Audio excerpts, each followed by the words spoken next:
Welcome part first students. हम ले रहे हैं एल्कीन्स।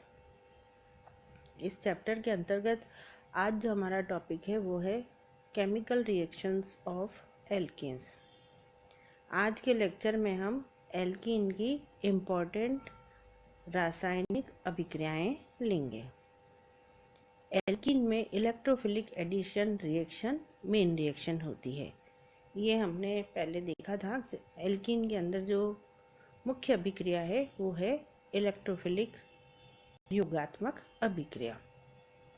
इसके अंदर जो हम रिएक्शंस लेंगे उसके अंदर आएगा हाइड्रोजनेशन, हेलोजनेशन, हाइड्रोहेलोजनेशन, उसके अंदर Markovnikov rule, addition of hypohalous acid, addition of nitrosyl halide, addition of sulphuric acid, water, alkenes, mercuration, hydroformylation, addition of carbene, ये सारी रिएक्शंस हम इसके अंदर लेंगे केमिकल रिएक्शंस के अंतर्गत। जो हम एल्कीन की main reaction electrophilic addition reaction लेते हैं उसके अंदर एक्चुअली क्या होता है कि जो एल्कीन है उनके अंदर इलेक्ट्रो स्नेही अभिकर्मक के साथ में क्रिया की जाती है। तो अभिकर्मक के प्रभाव से एल्कीन अणु में इलेक्ट्रोमेरी प्रभाव होता है और उसके कारण एक कार्बन परमाणु पर धनावेश और दूसरे पर ऋणावेश आ जाता है और ऋणावेशित कार्बन जो है वो तुरंत इलेक्ट्रॉन स्नेही के साथ में जुड़ जाता है और जो रिएक्शन होती है वो ये वाली जो रिएक्शन है वो बहुत स्लो रिएक्शन है और वेग निर्धारक पद द्वारा एक कार्बोकेटायन बनता है और नाभिक स्नेही के साथ में वो संयुक्त होकर एडिशन प्रोडक्ट बना लेता है। इसलिए इन अभिक्रियाओं को इलेक्ट्रॉन स्नेही योगात्मक अभिक्रिया कहते हैं। इसकी ये जो मैकेनिज्म है वो हमने यहाँ पर बताई है। तो यहाँ ये जो एल्कीन है इस एल्कीन के ऊपर में यहाँ पर जो है वो इलेक्ट्रोफाइल इसके ऊपर अटैक करता है और उसके कारण यहाँ पर ये एक कार्बोकेटायन बन जाता है। ये जो कार्बोकेटायन है इस फिर ये जो रिएक्शन होती है इसके ऊपर नाभिक स्नेही के साथ संयुक्त होकर और एक ये एडिशन प्रोडक्ट बना देता है। तो ये इसकी मैकेनिज्म है इसके अंदर और इसी मैकेनिज्म के थ्रू ये सारी इलेक्ट्रोफिलिक एडिशन रिएक्शंस होती है। अब हम यहाँ पर एक एक करके इसमें एग्जांपल लेते हैं। पहला हम लेते हैं हाइड्रोजनेशन। एल्कीन उसको हाइड्रोजन के साथ जब ट्रीट करते हैं निकल और पैलेडियम की प्रेजेंस में तो एल्केन बनती है। दूसरी हम इसके अंदर रिएक्शन लेते हैं हेलोजनेशन। हेलोजनेशन के अंदर ये एल्कीन और ये कार्बन टेट्राक्लोराइड जैसे जो नॉन पोलर सॉल्वेंट है उसकी प्रेजेंस में जब हम हेलोजन के साथ रिएक्शन करवाते हैं तो यहाँ पर डाई हैलाइड कंपाउंड बनते हैं और इसके अंदर ट्रांस एडिशन इसके अंदर होता है। ये जो रिएक्शन होती है इस रिएक्शन के अंदर किसी जो सिग्मा कॉम्प्लेक्स बनता है उस सिग्मा कॉम्प्लेक्स पर X माइनस का एडिशन होकर और वो किसी भी डबल बॉन्ड वाले कार्बन पर हो हमेशा दोनों ही स्थिति में इसमें जो है वो ट्रांस एडिशन या ट्रांस प्रोडक्ट ही इसके अंदर बनते हैं। इसके अलावा जो हम इसके अंदर रिएक्शन लेते हैं वो है हाइड्रोहेलोजनेशन। ये जो हाइड्रोहेलोजनेशन की रिएक्शन है ये रिएक्शन एक इम्पॉर्टेंट रिएक्शन है। इसके अंदर एल्कीनों को हाइड्रोजन हैलाइड के साथ रिएक्शन करवाई जाती है। इसमें एक मार्कोनिकॉफ का नियम लेते हैं और उसी के हिसाब से इसमें प्रोडक्ट बनते हैं। जो हाइड्रोहेलोजनेशन है उसके अंदर एल्कीन को हम हाइड्रोजन हैलाइड के साथ ट्रीट करते हैं तो यहाँ पर एक रूल लिया जाता है और वो है मार्कोनिकॉफ रूल, और उसी के हिसाब से इसके अंदर जो प्रोडक्ट बनेगा वो बनता है। अब इसको लेने के लिए इसको हम समझाते हैं यहाँ पर कि इसमें देखो ये एल्कीन रिएक्शन के अंदर अगर हम देखें तो एल्कीन उसकी हम हाइड्रोजन हैलाइड के साथ रिएक्शन करवाते हैं तो उसकी मैकेनिज्म इस तरीके से इसके अंदर होती है कि ये कार्बोकेटायन बनता है, और ये जो कार्बोकेटायन है वो बाद में यहाँ पर ये जो कार्बोकेटायन बना और उस कार्बोकेटायन के हिसाब से ही इसके अंदर फिर हम प्रोडक्ट को बनने को बताते हैं, क्योंकि एक और हम इसके बाद में लेंगे वो होगा एंटी मार्कोनिकॉफ रूल या पेरोक्साइड इफेक्ट, उसको आगे लेंगे। तो यहाँ पर अगर ये एल्कीन ली और एल्कीन के हमने हाइड्रोजन हैलाइड के साथ अभिक्रिया करवाई, अगर एल्कीन सिमेट्रिकल है, सममित है, तो कार्बन कार्बन द्विबंध के किसी भी तरफ हाइड्रोजन जुड़े और किसी भी तरफ हेलोजन जुड़े, जो प्रोडक्ट बनता है वो एक उस पर कोई फ़र्क नहीं पड़ेगा, एक जैसे प्रोडक्ट होंगे। जैसे हमने यहाँ पर एक एग्जांपल लिया, ये एथीन और ये हाइड्रोजन हैलाइड। अब इसके अंदर एक पार्ट है हाइड्रोजन का और दूसरा है हेलोजन का, और यहाँ पर भी देखो एथीन के अंदर भी एक कार्बन एटम और दूसरा कार्बन एटम, तो ये हाइड्रोजन चाहे वन कार्बन एटम पर जुड़े चाहे दूसरे कार्बन एटम पे, तो जो प्रोडक्ट बना वो एथिल आयोडाइड ही बनेगा। जैसे हम एक एग्जांपल और लें 2-ब्यूटीन का, जिसके अंदर ये हाइड्रोजन हैलाइड की इसके साथ रिएक्शन करवाते हैं, तो उस समय भी अगर इस पर किसी एक पर हाइड्रोजन और दूसरे पे हेलोजन जुड़ता है तो हमेशा प्रोडक्ट एक ही 2-आयोडो-ब्यूटेन ही बनेगी। किसी भी डबल बॉन्ड वाले जो दो कार्बन एटम है उसके किसी भी कार्बन पर हाइड्रोजन जुड़ जाए या किसी भी पर हेलोजन जुड़ जाए, हमेशा प्रोडक्ट एक ही बनेगा। ये है सममित एल्कीन के लिए, ठीक है ना। अब पर अगर हम कोई असममित एल्कीन लें और उसका हाइड्रोजन हैलाइड का उसके ऊपर योग कराएं, जो हमने मैकेनिज्म ली है इसके अंदर कि यह कार्बोकेटायन बनते हैं, तो उसमें अगर हम देखें, ये एक एग्जांपल लिया हमने यहाँ पर, वो है प्रोपीन का, ठीक है। इस प्रोपीन के ऊपर अगर हम हाइड्रोजन हैलाइड का योग करवाते हैं तो उसमें दो तरीके के प्रोडक्ट बन सकते हैं, क्योंकि HI का जो योग हो रहा है H+ और I- का, यहाँ पर जो प्रोपीन है वो एक हमने असममित का एग्जाम्पल लिया है, तो उसमें ये हो सकता है कि जो हाइड्रोजन है एक वो CH2 पर जुड़ जाए, डबल बॉन्ड जब टूटेगा तो हाइड्रोजन CH2 के पे आ जाए, या हम ये भी हो सकता है कि जो हेलोजन है वो CH2 पे जुड़ जाए।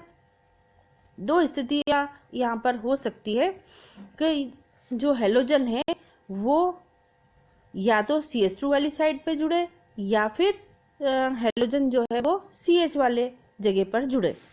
अब इसके अंदर जो प्रोडक्ट बना, ये दो प्रोडक्ट इसके अंदर बनेंगे, एक हो जाएगा 1-आयोडोप्रोपेन और दूसरा हो जाता है 2-आयोडोप्रोपेन, ठीक है। अब इसको हम कैसे समझाएं कि यहाँ पर ये असममित के अंदर कौन सा प्रोडक्ट बनेगा, इसको हम मार्कोनिकॉफ नियम से समझाते हैं। यहाँ पर मार्कोनिकॉफ को नियम को हम आधार बनाते हैं कि इसके अनुसार ऐसा असममित एल्कीन पर जब हाइड्रोजन हैलाइड का योग होता है तो उस समय हाइड्रोजन हैलाइड अथवा किसी अन्य ध्रुवीय अणु का किसी असममित एल्कीन पर योग होता है तो उसका हाइड्रोजन, या हम कहें धन विद्युतीय परमाणु, उस कार्बन परमाणु के साथ जुड़ता है जिस पर पहले ही हाइड्रोजन परमाणु की संख्या अधिक हो, ठीक है। HI का योग जब होता है एल्कीन पर तो मार्कोनिकॉफ नियम के हिसाब से हाइड्रोजन उस जगह पर जाएगा जहाँ पर पहले से ही हाइड्रोजन की संख्या ज़्यादा हो, ठीक है। ये चीज़ आपको ध्यान रखनी है कि मार्कोनिकॉफ के नियम के हिसाब से असममित एल्कीन पर हाइड्रोजन हैलाइड का योग होता है और हाइड्रोजन उस जगह पर जाता है जहाँ पर पहले से ही हाइड्रोजन की संख्या अधिक हो। अब हम यहाँ पर वापस अगर ये जो ऊपर हमने एग्जाम्पल लिया था वो लें प्रोपीन का, तो इसमें हाइड्रोजन कहाँ जाएगा, CH2 के साथ जुड़ेगा। तो और हेलोजन कहाँ जुड़ेगा, CH के साथ में। तो प्रोडक्ट क्या बनेगा इसके अंदर मेन, वो होगा 2 आयोडोप्रोपेन। इस वाले के अंदर इस तरीके का प्रोडक्ट इसके अंदर बनेगा, क्योंकि प्रोपीन में C1 पर 2 हाइड्रोजन परमाणु जुड़े हुए हैं, जबकि C2 पर केवल एक ही हाइड्रोजन जुड़ा हुआ है। इसलिए HI के योग में हाइड्रोजन परमाणु जो है वो C1 पर जुड़ेगा, न कि C2 पर, और उत्पाद जो है वो बनेगा 2 आयोडोप्रोपेन।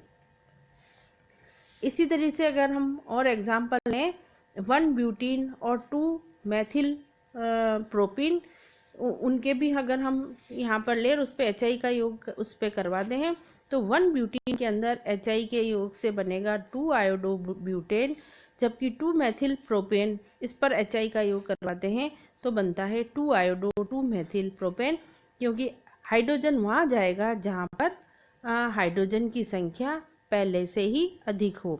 तो 1 ब्यूटीन के अंदर हाइड्रोजन जुड़ता है CH2 के साथ, और जो आयोडीन है वो जुड़ता है CH के साथ। इसी तरीके से 2 मैथिल प्रोपीन के अंदर भी जो हाइड्रोजन है वो जुड़ेगा CH2 के साथ, और आयोडीन जाता है C के साथ। तो ये बना 2 आयोडो 2 मैथिल प्रोपेन। ये मार्कोनिकॉफ के नियम के हिसाब से प्रोडक्ट इसके अंदर बनते हैं। अब ये जो मार्कोनिकॉफ का नियम है उसकी मैकेनिज्म के आधार पर इसको हम समझाते हैं कि ये प्रोडक्ट क्यों बनते हैं, ये ऐसा क्यों हुआ, इसको हम यहाँ पर इसकी मैकेनिज्म लेते हैं और उससे इसको समझाते हैं। ये ले लेते हैं हम यहाँ पर प्रोपीन, ठीक है, इसका नंबरिंग कर देते हैं कि 1, 2 और 3 कार्बन एटम। जब इसका हाइड्रोजन हैलाइड या HBr के साथ इसका योग करवाते हैं, इसके साथ रिएक्शन होती है, तो उस समय जो कार्बोकैटायन बना वो देखो सेकेंडरी कार्बोकैटायन बना। हमने जब ये लिए थे कार्बोकैटायन, उस समय इसकी स्टेबिलिटी को समझाया था। तो सेकेंडरी कार्बोकैटायन जो है वो स्टेबल होता है, प्राइमरी कार्बोकैटायन से ज़्यादा स्टेबल है। इस कारण से ये प्रोडक्ट यहाँ बनता है। जो C2 पर एक मैथिल ग्रुप जुड़ा हुआ है, जिसका जो प्लस आई इफेक्ट होता है, और ये जो प्लस आई इफेक्ट के कारण बॉन्ड के इलेक्ट्रॉन युग्म C3 से C2 की ओर शिफ्ट हो जाते हैं, और उसके कारण से C2 इलेक्ट्रॉन धनी हो जाता है। अब पाई बंध के इलेक्ट्रॉन इलेक्ट्रोमेरिक प्रभाव के कारण C1 पर जाएंगे, न कि C2 पर, और जब पाई इलेक्ट्रॉन C1 पर आते हैं तो ये ऋणावेशित हो जाता है। इसके कारण से HBr का H+ C1 पर जुड़ जाता है, और इस तरीके से एक सेकेंडरी कार्बोकैटायन बन जाता है। और हम जानते हैं सेकेंडरी कार्बोकैटायन स्थायी होता है, इसलिए रिएक्शन इसी दिशा में चलती रहती है। ये हमने यहाँ पर इसको समझाया है कि किस तरीके से ये कार्बोकैटायन बना और फिर ये रिएक्शन हुई। अब अगर हम इसका उल्टा लें, ये जो हमने सारी मैकेनिज्म ली वो इस साइड में ली, अगर हम इसका एक रिवर्स ले लें कि ये रिएक्शन जो ऊपर हुई है उसकी उल्टी हो जाए, तो उस समय कौन सा कार्बोकैटायन बनेगा, प्राइमरी कार्बोकैटायन। जैसा कि हमने यहाँ पर मार्कोनिकॉफ के नियम के हिसाब से बताया कि हाइड्रोजन वहाँ जाता है जहाँ पहले से ही हाइड्रोजन अधिक हो। इसको हम मैकेनिज्म से समझा रहे हैं। तो ये हमने यहाँ पर प्रोपीन लिया और उसका HBr का योग करवाया, तो इस वाले में ये जो है वो इलेक्ट्रोमेरिक जो इफेक्ट है वो हमने C1 की तरफ पहले दिखाया। अब हम इसका अगर उल्टा ले लें, ये जो ऊपर रिएक्शन लिए उसका जस्ट रिवर्स ले लेते हैं, तो उस कंडीशन में जो कार्बोकैटायन बनता है वो प्राइमरी कार्बोकैटायन है, ठीक है। अब ये जो प्राइमरी कार्बोकैटायन है वो कम स्टेबल होता है सेकेंडरी कार्बोकैटायन के, इसलिए रिएक्शन ऊपर वाली दिशा में ही होती है। ये हम दोनों तरीके से उल्टा करके हम इसको समझा सकते हैं कि एक के अंदर प्राइमरी कार्बोकेटायन बनता है, दूसरे के अंदर सेकेंडरी कार्बोकेटायन बनता है, और कार्बोकेटायन की स्टेबिलिटी के हिसाब से यही प्रोडक्ट बनते हैं मार्कोनिकॉफ के नियम के हिसाब से। तो ये मार्कोनिकॉफ के नियम को प्रूव भी करता है। अब हम आगे और लेंगे और वो होगा एंटी मार्कोनिकॉफ नियम, पर वो बाद में इसके आगे आएगा।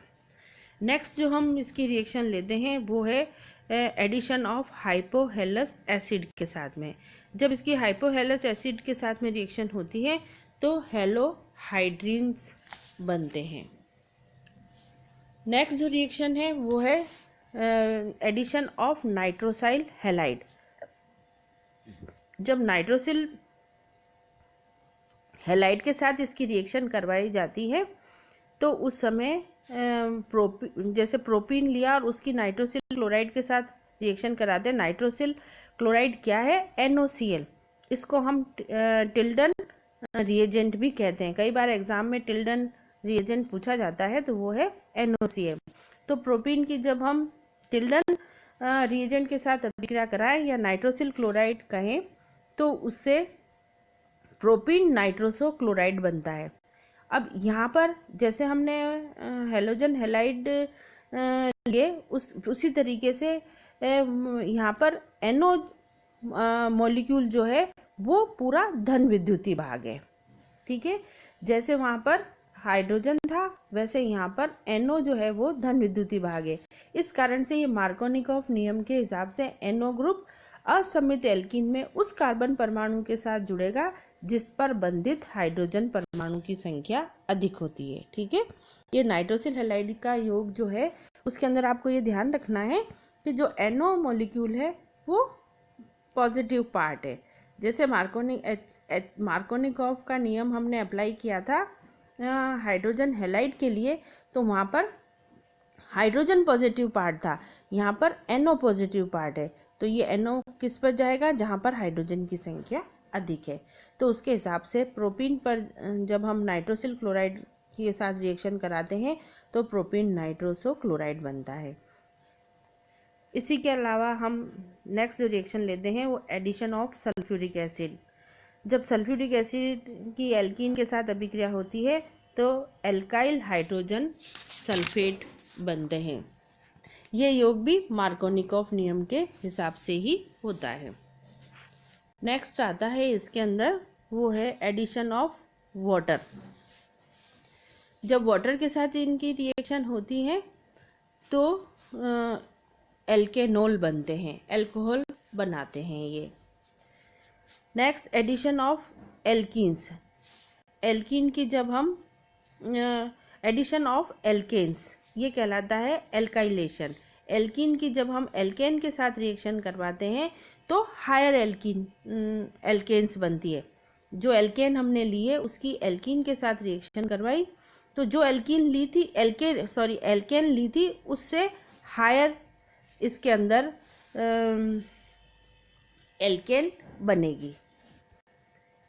नेक्स्ट ये एक एग्जाम्पल यहाँ पर हमने लिया, आइसोब्यूटिलीन लिया और ये आइसोब्यूटेन के साथ रिएक्शन करवाई तो आइसोऑक्टेन बना। तो लिया तो क्या था? आइसोब्यूटेन और उससे बना हायर एल्केन। नेक्स्ट रिएक्शन हम इसके अंदर लेते हैं एडिशन ऑफ एल्कीन्स या इसको हम डाइमराइजेशन भी कहते हैं। दो मॉलिक्यूल इसके अंदर जुड़ जाते हैं। तो आइसोब्यूटिलीन लिया, इसका हम 80 डिग्री सेंटीग्रेड पर सल्फ्यूरिक एसिड या फिर फॉस्फोरिक एसिड की प्रेजेंस में रिएक्शन करवाते हैं तो इसके दो मॉलिक्यूल जुड़ जाते हैं, इसलिए हम इसको डाइमराइजेशन कहते हैं। तो ये एल्कीन के दो मॉलिक्यूल जुड़े और डाइमराइजेशन की रिएक्शन इसके अंदर होती है। उसके बाद आता है इसके अंदर वो है ऑक्सीमर्क्यूरेशन रिएक्शन। कि जब हम एल्कीन की मर्क्यूरिक एसीटेट के साथ रिएक्शन करवाते हैं तो हाइड्रोक्साइल मर्क्यूरी कंपाउंड फॉर्म होते हैं। ये यहाँ पर जो रिएक्शन होती है ये भी मार्कोनिकॉफ नियम के अनुसार ही रिएक्शन होती है। लास्ट जो इसकी हम रिएक्शन लेते हैं वो है एल्कीन के साथ में कार्बीन की रिएक्शन। जब हम एल्कीन ने कार्बीन के साथ रिएक्शन करती है तो ये योगात्मक क्रिया करके साइक्लोएल्केन बनाती है। ये भी इसकी एडिशन रिएक्शन को यहाँ पर समझाया। ये लिए हमने प्रोपीन और उसकी कार्बीन के साथ रिएक्शन कराई तो ये साइक्लाइजेशन हो जाता है और साइक्लो एल्केन्स बनती है। उसके बाद जो हम